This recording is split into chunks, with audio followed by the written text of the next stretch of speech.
हमारे संपूर्ण व्यक्तित्व को संवारता है कपालभाति प्राणायाम। कपालभाति के नाम से ही हम ये समझ पा रहे हैं, कपाल का मतलब होता है सर, भाति का मतलब होता है चमक। जो हम देखते हैं महापुरुषों के चारों तरफ हमें एक ओरा दिखाई देता है, एक आभा मंडल दिखाई देता है, जो सकारात्मक ऊर्जा का आवरण होता है। वो आवरण हमारे भीतर भी हो सकता है अगर हम कपालभाति का नियमित रूप से अभ्यास करें तो। प्राणायामों में सबसे महत्वपूर्ण प्राणायाम होता है कपालभाति प्राणायाम। 99% बीमारियों में कपालभाति से लाभ होता है। आज तक जितनी बीमारियां हो गई हैं या भविष्य में होने वाली हैं, उनके लिए अचूक रामबाण प्राणायाम है कपालभाति प्राणायाम। अब आप समझ गए होंगे कि कपालभाति प्राणायाम का हमारे जीवन से कितना गहरा नाता है। कपालभाति प्राणायाम से वजन तो घटता ही है, साथ ही डायबिटीज, कैंसर तक की घातक बीमारियों से भी हमें निजात मिलता है। और साथ ही मैं आपको बता दूं, कपालभाति प्राणायाम का अभ्यास करवाऊं उससे पहले किनको कपालभाति प्राणायाम का अभ्यास नहीं करना है।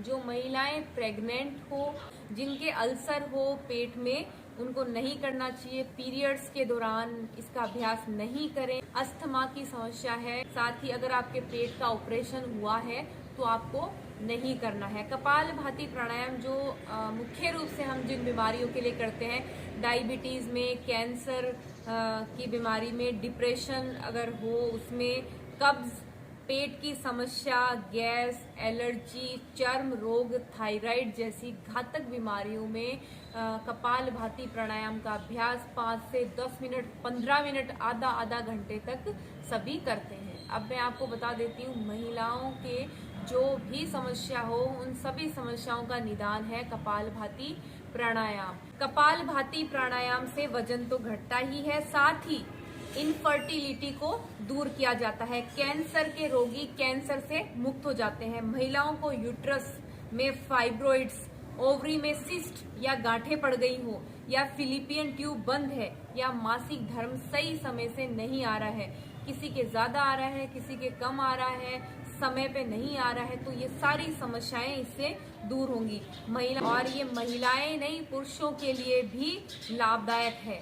कपालभाति के निरंतर अभ्यास से किडनी का स्टोन हो, गाल का स्टोन हो, पैनक्रियाज स्टोन हो, या किसी भी जगह स्टोन हो तो उसमें लाभ होगा। कहीं भी गांठें नहीं बनेंगी अगर आप इसका नियमित अभ्यास करते हो। जैसे हमारे शरीर में क्लॉट बन जाते हैं, गांठें बन जाती हैं, तो इसका नियमित अभ्यास करते रहेंगे तो शरीर में कहीं भी गांठें नहीं बनेंगी। तो मोटापा, गैस, कब्ज, एसिडिटी, कोलाइटिस, पाइल्स, फिशर, हड्डियों का रोग हो, ये सभी में लाभदायक है। साथ ही कपालभाति हृदय को सुरक्षित रखता है, कहीं पर भी शरीर में क्लॉट बनने से बचाता है। शरीर का बैलेंस बन जाता है कपालभाति से। अगर किसी चीज की अधिकता है तो वो बैलेंस हो जाएगा, या कमी है तो वो भी बैलेंस हो जाएगा। तो हम कहते हैं कि शरीर का बैलेंस बनाने का काम करता है। हीमोग्लोबिन की कमी हो, कैल्शियम की कमी हो, शरीर में कमजोरी आ गई हो, और साथ ही उत्साह की कमी हो गई हो, तो अगर आप कपालभाति का नियमित अभ्यास करेंगे तो इन सभी चीजों से आपको निजात मिल जाएगी। सामान्य गांठ हो, टीबी की गांठ हो, या फिर कैंसर की गांठ हो, अगर आप कपालभाति का अभ्यास करते हैं तो ये भी चली जाए। कपालभाति के मैंने आपको ढेर सारे फायदे बता दिए हैं, साथ ही किनको नहीं करना है, सावधानी बरतनी है, उनके बारे में मैंने आपको सबसे पहले बताया है। तो थोड़ा सा आपको इस बारे में ध्यान देना है। और मैंने बताया कि कपालभाति प्राणायाम हम सुखासन में बैठकर करते हैं। अगर जिनके पैरों में समस्या है, घुटनों में दर्द है, वो नीचे आसन पे नहीं बैठ सकते, वो चेयर पे बैठकर पैर लटकाकर भी कर सकते हैं, तख्त पे बैठकर भी कर सकते हैं। हमें इस बात का ध्यान रखना है, खाली पेट ही कपालभाति या जो भी प्राणायाम योगाभ्यास आप करते हैं, खाली पेट ही इनका अभ्यास करें। और अगर आपने खाना खा लिया है तो उसके 5-6 घंटे बाद ही आपको अभ्यास करना है। खाना खा के आपको बिल्कुल भी इसका अभ्यास नहीं करना है। कमर गर्दन एकदम सीधी रखनी है, ध्यान आज्ञा चक्र पे केंद्रित रखना है, और अब आपको क्या करना है, सिर्फ श्वास को बाहर छोड़ने पे ध्यान देना है। आप ये मत सोचिएगा कि वापस कैसे लेंगे, सिर्फ बाहर छोड़ेंगे, मुंह को एकदम बंद रखेंगे, नासिका से श्वास बाहर छोड़ेंगे। देखिए इस तरीके से। अब मैं आपको बताती हूँ कि आप सही कर रहे हैं गलत कर रहे हैं, उसका आपको अंदाजा कैसे लगेगा।